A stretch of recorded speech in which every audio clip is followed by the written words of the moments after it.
حضرت آدم سے لے کر جناب عیسیٰ تک آپ سارے انبیاء کو پڑھ لیں، وہ سارے یہی کہتے رہے کہ اللہ کے رسول آنے والے ہیں، اللہ کے رسول آنے والے ہیں، وہ آنے والے ہیں۔ بس فرق اتنا ہے، وہ کہا کرتے تھے آنے والے ہیں اور ہم کہہ رہے ہیں کہ آ گئے ہیں۔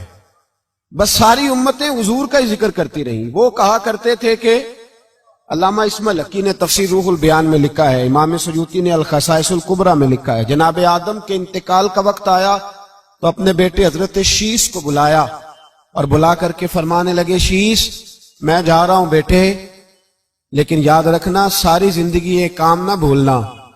تو حضرت آدم کے صاحبزادے حضرت شیش عرض کرنے لگے، ابا جی وہ کون سا؟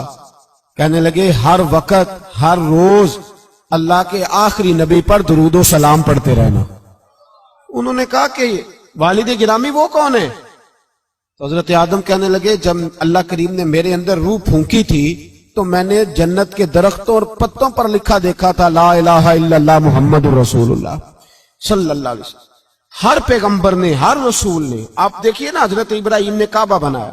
اصل بات یہ ہے کہ ہم حضور کے امتی ہیں، ہم اس طرح قدر نہیں کر پاتے جس طرح وہ لوگ آرزویں کرتے تھے۔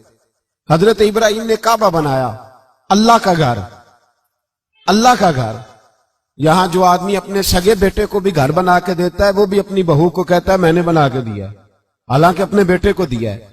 وہ بھی پوتوں کو کبھی کبھی بلا کے کہتا ہے تمہارے باپ نے کیا کمایا، میں نے دیا ہے۔ لوگ عادی ہیں، لیکن میرے عزیز حضرت ابراہیم نے اللہ کا گھر بنایا، اور جب بنا رہے تھے تو انداز یہ تھا کہ حضرت اسماعیل پتھر اٹھا کے لاتے تھے اور جناب ابراہیم خانہ کعبہ کی دیواریں بلند فرماتے تھے۔ اس عالم میں جب بنا چکے تو عرض کرنے لگے یا اللہ کعبہ میں نے بنا دیا ہے، اسے آباد کرنے والا رسول بھی عطا فرما دے۔ ربنا وابعث فیہم رسولا، یا اللہ وہ رسول ہمیں عطا فرما جو بڑی شانوں والا ہے۔ سارے انبیاء حضرت سیدنا عیسیٰ علیہ السلام کہ کچھ امتی کہنے لگے عیسیٰ مردے زندہ کر دیتے ہو،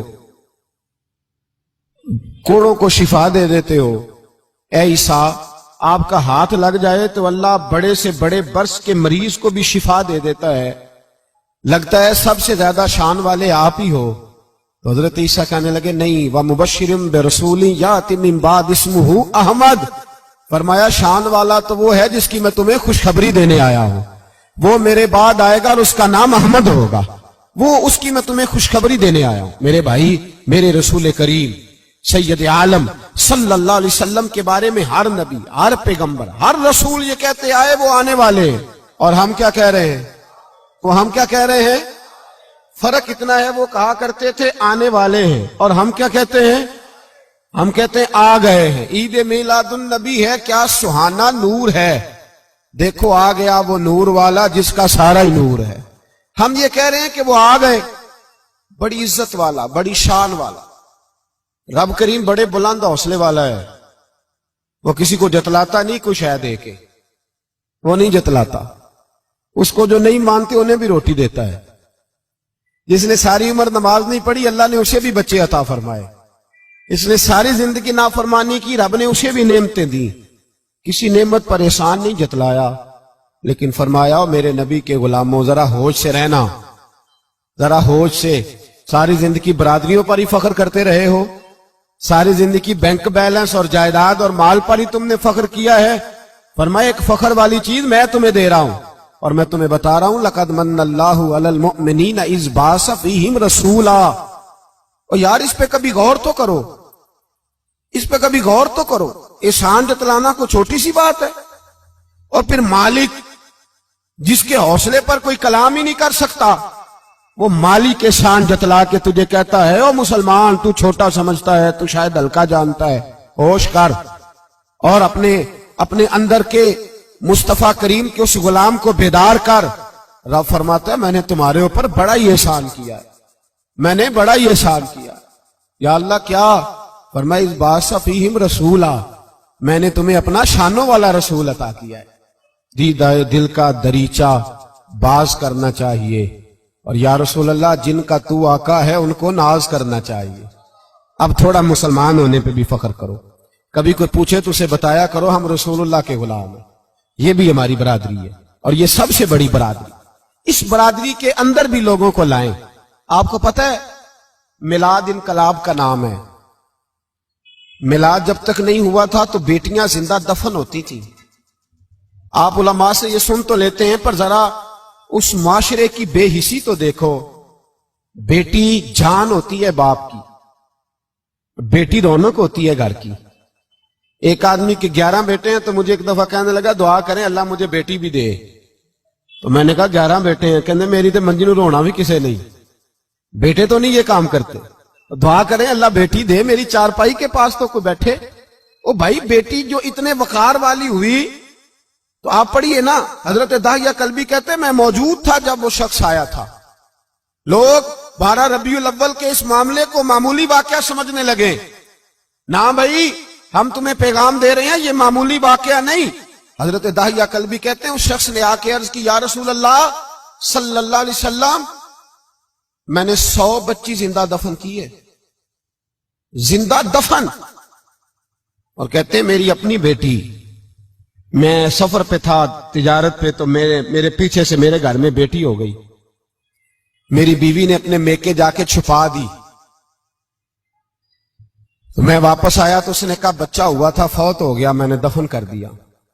جب بچی 4-5 سال کی ہوئی تو مجھے پتا چلا میری بیٹی ہے. کہتے میں اسے لایا اور میں نے اسے کہا میں تیرا باپ ہوں, تجھے تحفہ لے کے دوں گا, کھانا کھلاؤں گا. کہتے ہیں وہ میرے بالوں سے کبھی لپٹتی, کبھی میرے سینے پہ ہاتھ رکھتی, کبھی میرا ماتھا چومتی. پر میں اسے لے گیا اور لے جا کر میں نے گڑھا کھودا اور اس گڑھے میں اس بچی کو جب رکھا, اس نے باہر آنا چاہا تو میں نے اس کے سر پہ ضرب لگائی.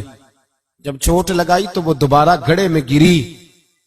میرا ویسے وجدان کہتا ہے کہ جب سے میلاد ہو گیا ہے, آج کسی باپ کی بیٹی اگر چارپائی سے گر جائے تو شاید وہ ساری رات سو نہ سکے کہ بچی گر گئی ہے میری. کہتے ہیں میں نے چوٹ لگائی سر پہ, خون بہا تو وہ گری, میں نے مٹی ڈالی, وہ ابا جی کہتی رہی. کہتے ہیں جب اس کا وجود چھپ گیا اور اس کے چہرے پر مٹی پڑنے لگی تو اس نے ایک لفظ کہا, وہ لفظ مجھے آپ کے پاس لایا ہے. وہ بیٹی کہنے لگی اے اللہ بتا تیرا رحمت للعالمین نبی کب آئے گا. یا اللہ بڑی بیٹیاں دفن ہو گئیں, بڑی مائیں منڈیوں میں بک گئیں, غریب بڑے لٹ گئے, پریشانیاں بڑی بڑھ گئیں. اللہ بتا نا تو اسے کب بھیجے گا. اب کتنی دیر ہے, اندھیرا بڑا گہرا ہو گیا, اب نہیں جیا جاتا, اب نہیں سہا جاتا, اللہ تو کب بھیجے گا. حضرت داہیہ کلبی کہتے ہیں وہ بتا رہا تھا اور نبی کریم بار بار اپنی چادر کا پلو اٹھاتے تھے اور اپنے آنسو پوچھتے تھے. بار بار چادر کا پلو اٹھاتے تھے اور آنسو پوچھتے تھے, بار بار اٹھاتے تھے آنسو پوچھتے تھے. حضرت داہیہ کلبی کہتے ہیں حضور نے پوچھا تیری جرت کیسے ہوئی, تو حوصلہ کہاں سے لایا.